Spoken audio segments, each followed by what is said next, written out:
the world could come together as one.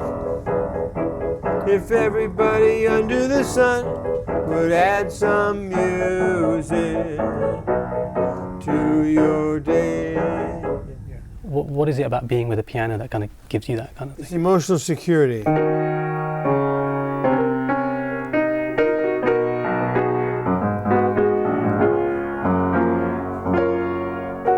It's the sound of a piano that makes me feel good, you know. Why are you touring at this particular moment? Well, because we wanted to just tour, play and get my name circulated and stuff around the world. And how does playing with your current band, how does that, because a lot of these guys seem pretty young, don't they? I guess they're in their 30s, yeah. We met them in a nightclub in Hollywood one night, and they were playing some Beach Boys songs. And I said, would you like to be my backup band? And they said, sure. And we, just like that, we hit it off. Just like that, we started rehearsing songs for a tour. Then we took our first tour, and it went over fantastic. But it must be quite amazing, because I saw one of the guys had just a big smile on his face the whole time, as if like, oh my God, I'm playing Pet Sounds with Brian Wilson. Right, yes. You used to suffer from sort of stage fright or getting nervy. Do you still get that, or? Oh yeah, I get nerves before I go on stage very much, yeah. But you did a very long show. I think there's a 20-minute intermission, but you play for something like 2.5 hours. 2 hours worth of playing time, yeah. Does that take a lot out of you? It takes a little bit out of me, yeah, to do it, but it's fun, I get to sleep at night and then get up and then do a show. Yeah. I mean, what's it like? Because a lot of these songs have got so much history to them now, haven't they? They're not just your history, but the history of America, because they're sort of part of American culture now. Do you sort of think about all that when you're playing them, or what are you thinking when you're singing the songs? I'm thinking, come on, Brian, get on key, come on, get on key, let's go, get it on. I keep pep talking myself. Just trying to keep yourself at that level. Yes. And in terms of, just want to go back now, in terms of the tour, you're playing obviously music from all over your career, from obviously Beach Boys and the solo stuff as well. When you write music, do you have an idea in your head that you already have and then you just let it out, or is it like a process of working at it, or? It's like I'll start out with like, I think,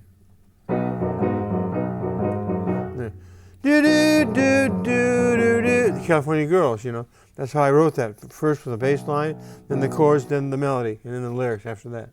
It's like building a house almost, isn't it? It's yes, you lay the foundation and you build it, yeah, that's right. It's like composing is like architecture, I think, with your music especially. I think it is, yeah. What do you, in terms of as somebody who has written so many great songs yourself, what do you think is the greatest pop song ever written? I'll probably Be My Baby by the Ronettes. It'd be the best one I think that I know of.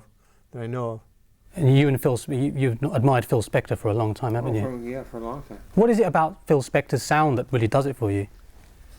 Well, he gets the musicians play real hard, and he builds a foundation of a wall of sound that he makes. You've got a song that you played last night, which sounded like almost like a homage to Phil Spector yesterday. I think was it Maybe Baby or Be My Baby. Yeah, no, you played something last night which sounded it seemed like you were sort of paying tribute to Phil Spector last night. I think I don't know which one you mean, but I know we were doing. Yeah. No, I remember I read one that Bob Dylan once said that great songs are things that they're just hanging in the air and you just pluck them out. Do you think like that, or do you think that you have to write them yourself, or do you think that the California Girls was always there, Good Vibrations was always there, and you just discovered it? Both. They have both of those, yeah. Okay.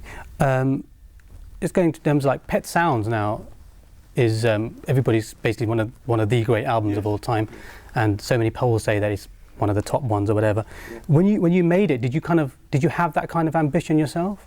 I had a strong ambition to try something artistic, and to grow musically a little bit. So we branched out into Pet Sounds.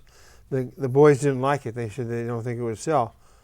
And I said, yeah, but it's just one album that we're going to do for art's sake, Then we can go back and do some more surf songs. Because they wanted a formula, and you wanted to try and experiment. Yeah. And it was like made in response to Revolver, wasn't it, in some ways? Yes, I was so blown out by Revolver that I said, I'm going to make an album that's just as good as Revolver. And we did. We made a great album. And Do you feel that, because I mean, a lot of people say that Sgt. Pepper was kind of like the Beatles saying, oh my God, how are we going to compete with Pet Sounds? Yeah.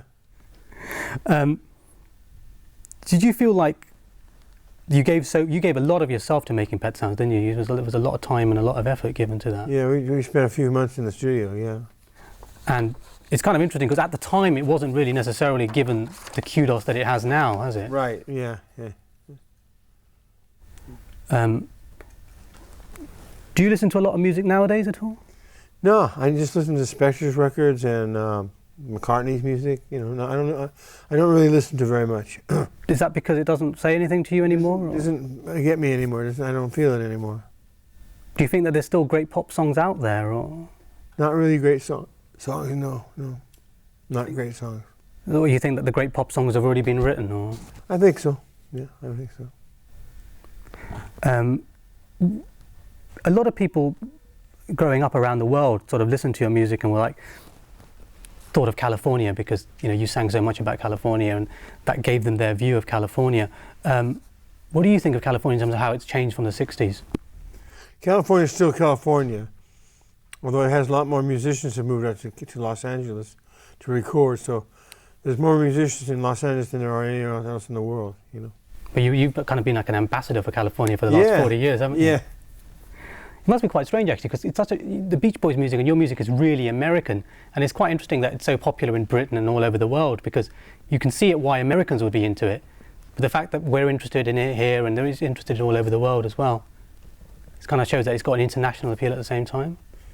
Yeah, I think with McCartney especially, since was the head Beatle, you know, and I think he had a lot to say musically about, you know, life and music and stuff. He had very much to say, including "Let It Be." Let it be, let it be, let it be, yeah, let it be. There will be an answer. Let it be. You know, he had so much to say about music and lyrics and stuff. Have you met him recently? Because I know you. I ran into him at one of my concerts. He came by in Los Angeles at a concert in LA, and spoke with him briefly, but didn't talk to him very much. You guys should collaborate. That would be amazing. We might sometime. You know, we might do that. That's what you could do. Just to go into a recording studio and just like you both play piano and just give it a go. Yeah, give it a go. McCartney's done classical music as well, and your music's often been compared to kind of classical, hasn't it? Because it's so complicated and it's got so many different layers. Did you ever get tempted to sort of do something purely classical? Not really, no. Just in a few parts of Pet Sounds, but no, not really, not very much. Mm-hmm. I've got a box set of yours. I think it's a 5 CD box set that came out a couple of years ago. Is there still stuff in your archive that you haven't let out? Are there still gems out there? Well, I did an album called Sweet Insanity. And someone stole the tapes, made off with the tapes. Somebody made off with our tapes. They stole them. So we lost the album. And are fans ever going to see the legendary Smile? No, that's been junked. We're not going to use that. That's not going to work. That's history. Yeah. Okay. How does it, when you sort of saw the people yesterday, you just saw so many people all being fans, and they weren't all, you know, there were a lot of them were in their 20s and they were in their 30s as well, and so your music is being discovered by other generations. How does that make you feel to know that your music's still being lived and still being enjoyed? Well, it's a miracle that it could have withstood the test of time. I think it's still, some of those songs are still just as good as they ever were, you know, and they stood the test of time. You must be quite proud of that. Very proud, yes. Does it feel like, because you haven't been on tour before this for a while, have you? It's been a while before that. Do you feel like are you trying to make up for lost time in some ways, you know, getting out there and showing people that this is the stuff that you've done? Yeah, I like to perform, and when I perform, it brings back memories of when I did the songs, you know. It takes me back to the studio where I recorded them. It's amazing.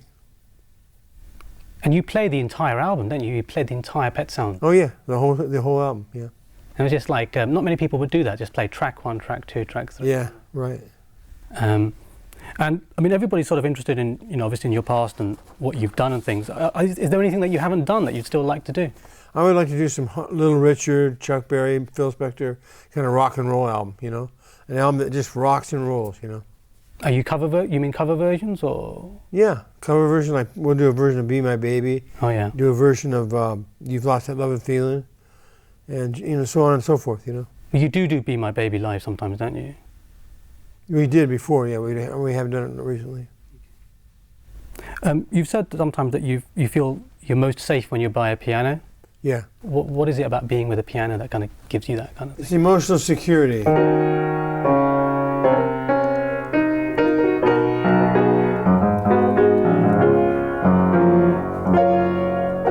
It's the sound of a piano that makes me feel good, you know. It's like, I remember reading sometime that Bruce Springsteen said that he feels most comfortable when he's got a guitar because he feels that's when he's really him. That's what I feel like with my piano, yeah. I can't go anywhere without wanting a piano. I need a piano wherever I go. And is it almost like you can express yourself better through the notes on the piano than you can do in... Yes. Yeah. You were talking about being on stage and how the memories come back to you writing the songs. I just wondered if you could just expand on that a little bit. Are you actually taken back to being in the studio when you wrote those songs originally?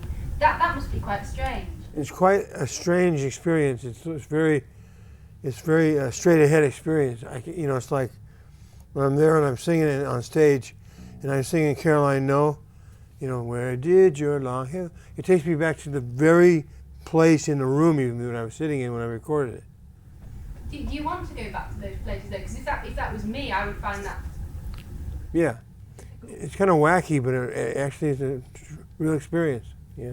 But you played some of the songs when you did, I think you played Surfing yesterday, didn't you? And that was like one of the absolute when you were 19 years old. Surfer Girl. Yeah. That's like... I was just a kid.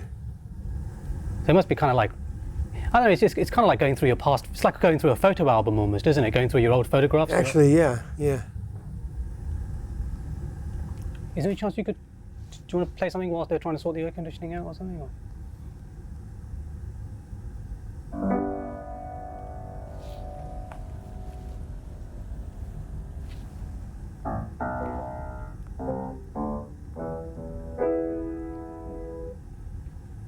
The Sunday morning,